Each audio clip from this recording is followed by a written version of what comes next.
দেশের গুরুত্বপূর্ণ ও ব্যস্ততম নৌরুট রাজবাড়ীর দৌলতদিয়া ও মানিকগঞ্জের পাটুরিয়া। প্রতিদিন দক্ষিণ পশ্চিম অঞ্চলের ২১ জেলার যাত্রী ও যানবাহন এই নৌরুট দিয়ে পারাপার করা হয়। ঈদ উপলক্ষে সেই সংখ্যা কিন্তু বেড়ে দাঁড়ায় কয়েক গুণে। পরপর দুটি বাস ডুবির ঘটনায় দৌলতদিয়া ঘাট এলাকায় কিন্তু আতঙ্ক বিরাজ করছে। আজকে সকাল থেকে আমরা দেখছি যে রাজবাড়ীর দৌলতদিয়া ঘাটে বাস থেকে নামতে এক প্রকার যাত্রীদেরকে বাধ্য করা হচ্ছে। সেক্ষেত্রে কিন্তু আমরা দেখেছি ঘাট এলাকায় কাজ করছে নৌ পুলিশ ও জেলা পুলিশের সদস্যরা। সাথে রয়েছে আমরা দেখেছি বিআইডব্লিউটিএ বিআইডব্লিউটিসির যারা কর্মকর্তা রয়েছে তারা কিন্তু কাজ করে যাচ্ছে। আপনারা দেখছেন যে যাত্রীরা কিন্তু বাস নিয়ে যখন ফেরিঘাটের প্রবেশ মুখে জিরো পয়েন্টে যখন আসছে তখন কিন্তু প্রতিটি বাস থেকেই যাত্রীদেরকে নামিয়ে তাদেরকে কিন্তু ফেরিতে উঠতে বলা হচ্ছে এবং এই ব্যাপারে বিআইডব্লিউটিসি এবং নৌ পুলিশের সদস্যরা জেলা পুলিশের সদস্যরা বারবার মাইকিং করে তাদেরকে কিন্তু সতর্ক করে যাচ্ছে। আমরা দেখছি যে ক্যামেরার সাহায্যে যে জেলা পুলিশের সদস্যরা নৌ পুলিশের সদস্যরা কাজ করে যাচ্ছে। আমরা একটু এই ব্যাপারে আজকে একটু কথা বলে আর চেষ্টা করি যে নৌ পুলিশের যিনি কর্মকর্তা রয়েছেন তারা আসলে কিভাবে ঘাট এলাকায় কাজ করছে, মানুষকে কিভাবে সচেতন করে যাচ্ছে, যদি একটু বলেন আপনারা কিভাবে মানুষকে সচেতন করছেন। ধন্যবাদ ভাই। দেখেন, আমরা আমাদের নৌ পুলিশের ঊর্ধ্বতন কর্মকর্তার নির্দেশে আমরা এখানে ডিউটিতে নিয়োজিত আছি। ঈদ পূর্ব এবং পরবর্তী যাত্রী সাধারণের গন্তব্যে সুষ্ঠুভাবে পৌঁছানোর লক্ষ্যে আমরা এখানে বিআইডব্লিউটিসি জেলা পুলিশ এবং আমরা নৌ পুলিশ অক্লান্তভাবে পেশাদারিত্বের সাথে আন্তরিকতার সাথে আমরা এখানে ডিউটি করে যাচ্ছি। আমাদের একটাই উদ্দেশ্য, সমস্ত যাত্রী সাধারণ এবং গাড়ি যাতে নির্বিঘ্নে তাদের গন্তব্যে পৌঁছাতে পারে সেই লক্ষ্যে আমরা সর্বাত্মক প্রচেষ্টা চালিয়ে যাচ্ছি।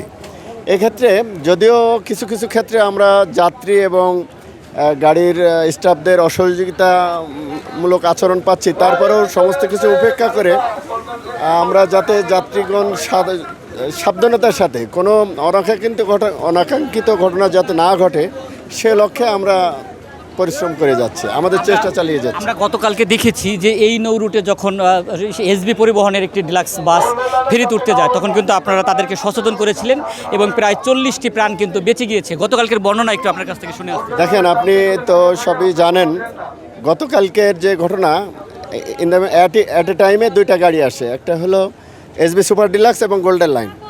এসবি সুপার ডিলাক্স পরিবহন থেকে আমি প্রথমে যাত্রী নামাই দিই, তারপরে দেখি যে কিছু যাত্রী রয়ে গেছে। পরবর্তীতে ওই গাড়িটা আমি সাথে সাথে থামিয়ে দিই এবং শতভাগ যাত্রী নামার পরে গাড়িটা আমি ফেরির দিকে রওনা করিয়ে দিই। ফেরির দিকে রওনা করিয়ে দিয়ে আমি পাশ ফিরেই শুনি যে গাড়িটি পল্টন থেকে নদীতে পড়ে গেছে। তাৎক্ষণিক আমি দ্রুত সেখানে যাই। আমি যেয়ে দেখি যে ড্রাইভার সাঁতরে কুলে উঠতেছে। ড্রাইভার এবং হেল্পারকে আহত অবস্থায় আমার অফিসার এবং ফোর্স দিয়ে আমি দ্রুত গোলন্দা হাসপাতালে চিকিৎসার ব্যবস্থা করি এবং তাৎক্ষণিকভাবে বিআইডব্লিউটিসির মাধ্যমে উদ্ধারকারী জাহাজ হামজা এবং ফায়ার সার্ভিস ডুবুরি ভাইদেরকে জানাই, আমার ঊর্ধ্বতন কর্তৃপক্ষকে জানাই। তারপরে সার্বক্ষণিক সবার প্রচেষ্টায় বাসটা আমরা উদ্ধার করি। এই অবস্থায় আমরা আমাদের প্রচেষ্টা অব্যাহত থাকে। কিন্তু দেখেন, কালকে মুহূর্তের ভিতরে যে ঘটনাটা ঘটে গেল, ওই গাড়িতে প্রায় 40 জন যাত্রী ছিল, তারা সবাই সুষ্ঠুভাবে আল্লাহ তাদেরকে রক্ষা করছে। ধন্যবাদ। আপনারা শুনছিলেন যে নৌ পুলিশের একজন কর্মকর্তা আমাদেরকে গতকালকের যে বাস ডুবির ঘটনা সেই বিষয়টি কিন্তু আমাদেরকে জানাচ্ছিলেন। তাদের সচেতনতার কারণে মানুষকে তারা মোটিভেট করার কারণেই কিন্তু 40টি প্রাণ বেঁচে গিয়েছে। এর আগে আমরা দেখেছি গত 25শে মার্চ রাজবাড়ীর দৌলতদিয়ার 3 নম্বর ফেরিঘাটে কিন্তু আরও একটি ভয়াবহ বাস ডুবির ঘটনা ঘটেছিল। সেই সময় কিন্তু আমরা দেখেছি 26 জন মানুষের প্রাণহানির ঘটনা ঘটে। এই যে মানুষ সচেতন হয়েছে, মানুষকে সচেতন করা হচ্ছে, যে কারণেই কিন্তু গতকালকে আমরা দেখেছি যে অন্ততপক্ষে 40টি প্রাণ কিন্তু বেঁচে গিয়েছে। তারই ধারাবাহিকতা আজকেও কিন্তু মানুষদেরকে দূরপাল্লার বাস থেকে নামতে বাধ্য করা হচ্ছে। সেই ক্ষেত্রে রাজবাড়ীর জেলা পুলিশ, নৌ পুলিশ, বিআইডব্লিউটিএ বিআইডব্লিউটিসি, রাজবাড়ীর জেলা প্রশাসনের নির্বাহী ম্যাজিস্ট্রেটরা ঘাট এলাকায় কাজ করছে।